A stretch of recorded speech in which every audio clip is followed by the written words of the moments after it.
dubbachuudhaaf fooloo miti nama qabaachuudha. Jaalala kana gahuun ammoo qal'aalitti ilaaluu miti. Namni yoo ta'u waan gaariin hojjetiin nama gaariin ta'e lafumaa ga'ee sin jaalatu. Wanumatti waan gaarii hojjettuuf wanumatti waan namni sirraa fudhatu tokko dalagduuf bakka kaampiin dhaabbanneef miskiina bira dhaabattu nama hedduu bira dhaabataa turte. Namoonni sunis namoota sirraa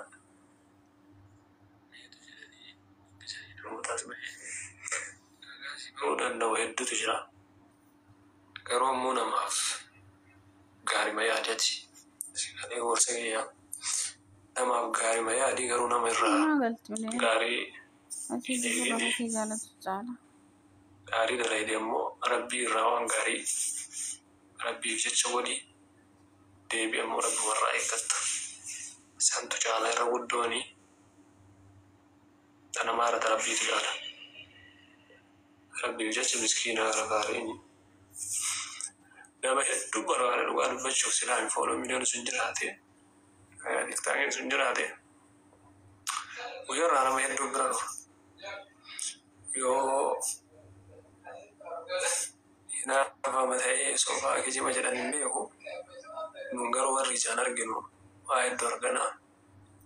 Namoota si bira dhufee gargaaraa turtee nama dhukkubsatee nama hedduu haga nama tokko haga Agaaru malee. Wayitiin ga'utti akka namni sun jabaatee deemutti godhuu takka ta'e jechuuti galee. So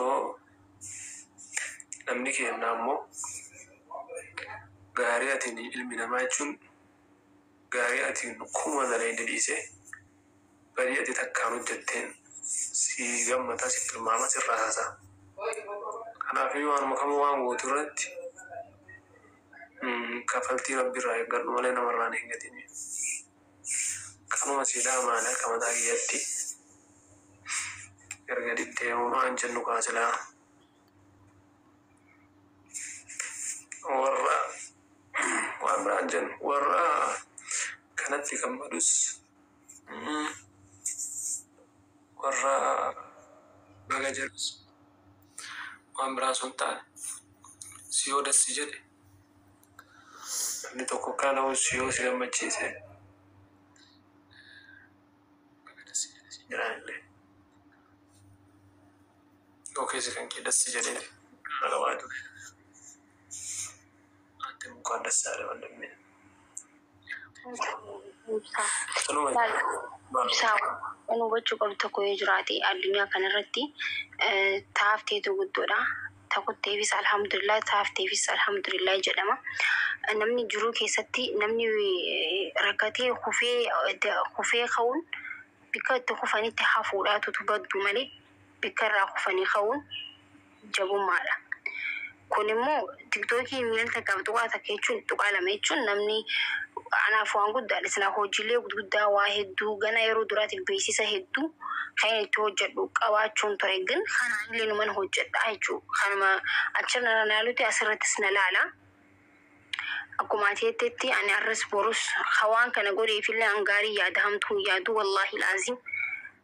Namni nama gaarii yaadee bikka guddaa gaa waan ta'eef ani bikka irraa kee fi bikka itti deemu nama beekudha waan ta'eefu homaa rakkoon hin jiru. Warri guutaniifis galatoomaa warra naaf guutaniifis galatoomaan isin jaan nama galchi nama seenu barbaadu jira na fakkaate. Okay. Namni seenu barbaadu jira.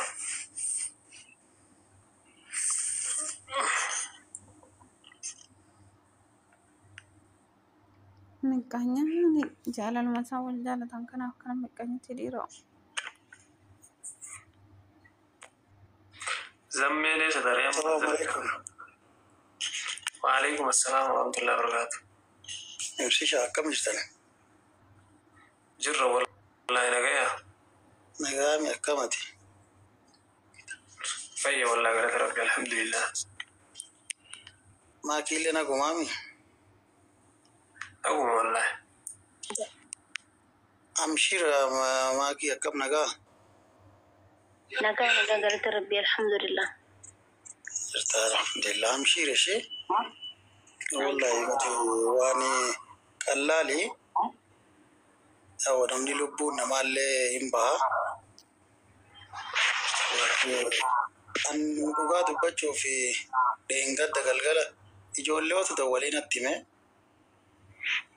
wallahi hirrifadhe waan kiyya guyyaa kiyya waa wanti marro geemiin taphachuuf geemiin taphatame galame alaabaa abaa'oo kenname jedhame amma wanti sun hundi hin jiru suuraa gootota Oromoo hojjisiisanii fannisa sun amma hundi sassaabame baaskeetti keessa darbame because faayidaa sun taree jira itti fayyadamanii dhumate bira darbee jira daaseet suuraa caalu qofatu hafee fannifamee jira akkasumatti suuraa caalullee kaasiisi jechaan jira